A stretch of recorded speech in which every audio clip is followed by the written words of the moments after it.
Why belly fat suddenly appears after 40 and what actually helps. There came a moment, maybe in a fitting room, maybe just stepping out of the shower, when you looked at your body and thought, when did this happen? You hadn't changed that much. You were eating more or less the same, moving your body about the same as always. But somehow, almost without warning, your belly had become the one place where everything was gathered. Menopausal belly fat. This is almost universal complaint that I have from my patients. What you're experiencing isn't a failure of willpower. It isn't laziness, and it definitely isn't something you imagined. It is one of the most documented, most misunderstood changes in the female body. And today, we are going to break it all the way down. Before we talk about what to do, we have to talk about what we're actually dealing with, because not all belly fat is created equal. The fat you can pinch, the soft layer just beneath your skin, is called subcutaneous fat. It's what gives bodies their curves. It can be frustrating cosmetically, and yes, too much of it puts strain on your joints. But here's the thing, it is not the dangerous kind. So there are multiple types of fat in the body, but the two compartments I'm talking about are subcutaneous fat and visceral fat. The fat that concerns doctors, the fat that is directly tied to serious disease, is the fat you cannot see or pinch at all. It lives deep inside your abdomen, wrapping around your organs. It can make your belly feel hard rather than soft. It can push your midsection outward in a way that feels foreign, almost like your body belongs to someone else. That fat is called visceral fat, and it's linked to 7 of the top 10 leading causes of death, including heart disease, stroke, and diabetes, even in people who are otherwise at a normal weight. So, when women in perimenopause and menopause say that something is different, that the belly is a new problem, they are right. And the reason why comes down to a cascade of hormonal changes that most of us were never taught about. Here is the story your doctor may never have sat down to tell you. During your reproductive years, your estrogen levels fluctuate throughout each month. They rise, they fall, they rise again. And one of the things estrogen does, quietly, behind the scenes, is tell your liver to produce a protein called sex hormone binding globulin. Think of this protein as a keeper. It binds to your sex hormones, estrogen, testosterone, and their relatives, and holds them calm, inactive, regulated. Estrogen is what causes our liver to create a protein called steroid hormone binding globulin, SHBG. But as you enter perimenopause, overall estrogen levels begin to decline. And when estrogen drops, so does that binding protein. Suddenly, hormones that were once held in check, especially testosterone and its derivatives, become more active than they've ever been. And one of the things those androgens do is tell your body to store fat in the abdomen. But it doesn't stop there.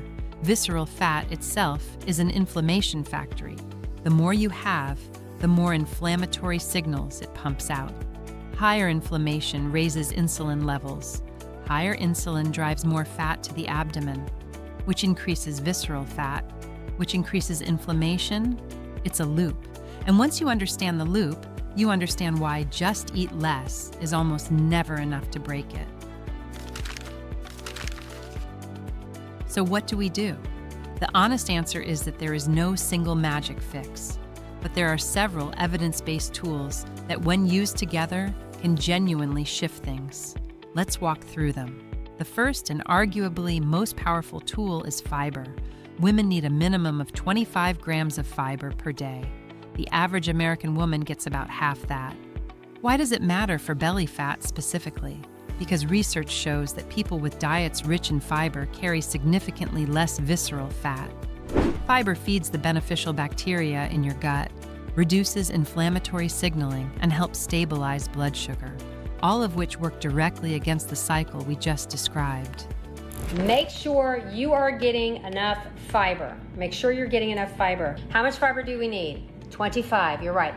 The best sources are the ones you probably already know, but might not be prioritizing: berries, legumes, beans, lentils, peas, chia seeds, flax seeds, nuts, and a wide variety of vegetables. Focus on getting fiber from real food first. If that's genuinely difficult, supplementation with a mix of soluble and insoluble fiber can help fill the gap. Tool number 2 is reducing added sugars, and there is an important distinction here. We are not talking about fruit. We are not talking about vegetables. Nature's sugars are not the problem. Added sugars are what manufacturers and cooks add during processing: high fructose corn syrup, table sugar, agave, honey in excess. The target is no more than 25 grams of added sugar per day, and for many people following a standard American diet, a single flavored drink blows past that in one sitting. You should have no more than 25 grams of added sugars per day. Here's the biology. Your liver must process fructose. It can only handle so much at once. When you flood it with more than it can manage, it converts the excess directly into fat. And that fat very often ends up in the abdomen and around the liver itself. Non-alcoholic fatty liver disease is now epidemic, and added fructose, particularly from sweetened drinks, is a primary driver. If there is one change that can have the single biggest impact on your health, cutting sweetened beverages is it. Your gut microbiome is not just about digestion. It is directly tied to inflammation levels, to how your body processes and stores fat, and to hormonal regulation. When your gut ecosystem is healthy and diverse, it helps keep the inflammatory cycle from spinning out of control. Eating a diet rich in probiotics. You are restocking the gut pond every time you eat something with probiotics. The best way to support your gut is through food: plain yogurt, kefir, kimchi, miso, kombucha, naturally fermented vegetables. If you use a probiotic supplement, look for third-party tested products with at least 1 billion colony-forming units, and ideally, several billion, since many are lost in the digestive process before they ever reach the gut. Exercise reduces visceral fat, but not primarily because it burns calories. The more important mechanism is what it does to insulin. Remember that insulin is one of the hormones driving fat storage in the abdomen. Cardio exercise, especially sustained aerobic activity at moderate intensity, is one of the most effective ways to lower fasting insulin levels. So lowering your fasting insulin, lowering your between meal insulin, keeping those levels stable, exercise will do that, go a long way with that. The sweet spot is what's called Zone 2 training, roughly 60 to 75% of your maximum heart rate. For most people, this is a pace where you can still hold a conversation, but are definitely working. 30 to 45 minutes 4 or 5 days a week. It doesn't have to be glamorous. Walking at a brisk pace counts. So does the stationary bike with a show on in the background. Resistance training matters too, enormously, for muscle mass, bone density, and metabolism. But for visceral fat specifically, consistent aerobic movement is what the research points to. Protein is one of the most underconsumed nutrients in women's diets, and the timing matters just as much as the amount.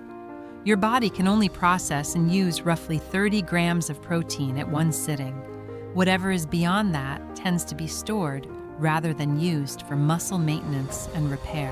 Protein is a very important macronutrient for weight loss. The goal is somewhere between 1 and 1.5 grams of protein per kilogram of your goal lean body weight per day. And that total should be distributed across your meals and snacks, not saved up for a big dinner. This matters because protein has a direct effect on ghrelin and insulin, two of the hormones that control your hunger and your tendency to store fat. When you give your body a steady supply throughout the day, those hormonal signals stay far more stable. Intermittent fasting isn't for everyone. If you have diabetes, a history of disordered eating, or blood sugar issues, it may not be appropriate. But for those who can do it safely, A daily eating window of roughly 8 hours with a 16-hour fast has been shown in multiple studies to reduce visceral fat, even when total calorie intake stays the same. Intermittent fasting. Okay, now there are 1 million ways to intermittent fast because there are multiple minutes in a day. The key word is adaptation. This is not something you jump into. It takes roughly 5 weeks for your body to become truly comfortable with an extended fasting window. Easing in gradually, shifting your first meal 15 minutes later every few days makes the process far more sustainable. There's one more tool worth discussing, and it's one that many women are never told about. Hormone replacement therapy, specifically estrogen, has been shown in research to help counteract the shift toward visceral fat accumulation that comes with menopause. It doesn't do the work for you. Nutrition and movement still matter enormously, but it can support the whole system. You cannot get away from nutrition. There's not a magic pill, but hormone replacement therapy can be helpful here. One important nuance: testosterone supplementation, which is sometimes prescribed for low libido in menopausal women, can actually increase visceral fat deposition in women. Studies showing testosterone-reducing belly fat were largely done in men. If your doctor has prescribed testosterone and you've noticed increasing abdominal fat, that's worth a conversation. Every woman's situation is different. But if you are doing everything right nutritionally and you're still seeing that visceral fat increasing, a conversation with a menopause-literate physician about estrogen therapy may be one of the most important conversations you have. Here is what I want you to take from this. The belly fat that arrived, seemingly out of nowhere, is not a reflection of your effort. It is a physiological response to one of the most significant hormonal transitions of your life. You are not imagining it. You are not failing. You are navigating something real, and something that science is only now beginning to explain clearly. The tools exist: fiber, less added sugar, gut health, cardio, protein spread throughout the day, fasting if it works for your body, and for some, estrogen support. None of these things are magic. All of them work. And unlike the diet industry's promises, they work not because they make you smaller, but because they make you healthier, stronger, more resilient, more able to do the things that actually matter. The goal here is your health. The goal here is playing with your grandchildren without fear, growing old and not having the ailments that your parents suffered from. This is not about getting back the body you had at 35. It is about building the body that will carry you through the next 35 years. If this resonated with you, tell me about your experiences in the comments and share the video with a woman in your life who needs to hear it.